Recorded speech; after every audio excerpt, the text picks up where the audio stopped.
Pemirsa, sejumlah gempa yang terjadi di wilayah di Indonesia Selasa kemarin dengan kekuatan cukup signifikan, yakni magnitudo 4 hingga 6. Meski tidak berpotensi tsunami, getaran gempa turut dirasakan hingga ke ibu kota. Untuk mengetahui penyebab dari rentetan gempa tersebut, reporter TV One Maria Asegaf akan mengabarkannya dari kantor BMKG.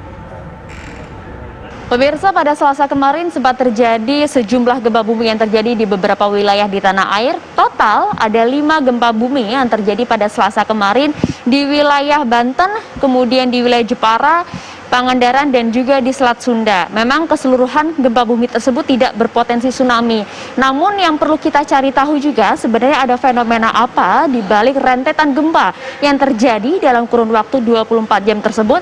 Kita langsung akan tanyakan kepada Bapak Daryono selaku Kepala Bidang Mitigasi Gempa Bumi dan Tsunami. Sehat Pak Daryono? Alhamdulillah sehat. Nah, mungkin kita bisa langsung saja Pak. Sebenarnya dari rentetan gempa tersebut, apakah ada kaitannya antara gempa satu dengan gempa yang lain Pak? Iya, jadi kemarin itu ada 4 gempa signifikan ya, yang di utara Jepara itu di Laut Jawa itu berkekuatan 6,1 terjadi pada pagi hari pukul 5:44 waktu barat. Kemudian siang harinya pada pukul 11:24 WIB terjadi gempa 5,1 di Banten Selatan. Kemudian setelah itu pukul 12:17 terjadi gempa di selatan Garut di Samudra Hindia berkekuatan 5,0. Dan kemudian pada pukul 13:16 terjadi gempa berkekuatan 5,2 di selatan Selat Sunda.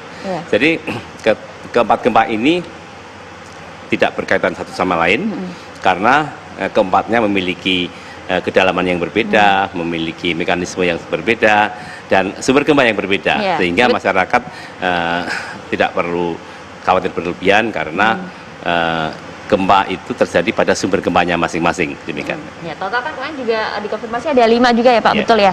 Nah, kemudian dari kelima gempa tersebut sebenarnya penyebabnya apa sih Pak? Kenapa bisa terjadi dalam satu hari yang sama begitu? Ya, jadi kalau yang di Laut Jawa di sebelah utara Jepara itu akibat adanya patahan pada slab lempeng Australia di kedalaman 539 km. Jadi ini gempa dalam, istilah populernya sebagai deep focus earthquake.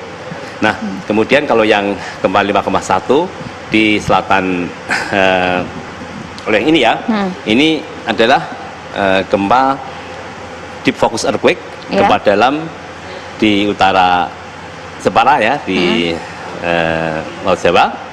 Ini kedalamannya 539 km. Ini gempa dalam.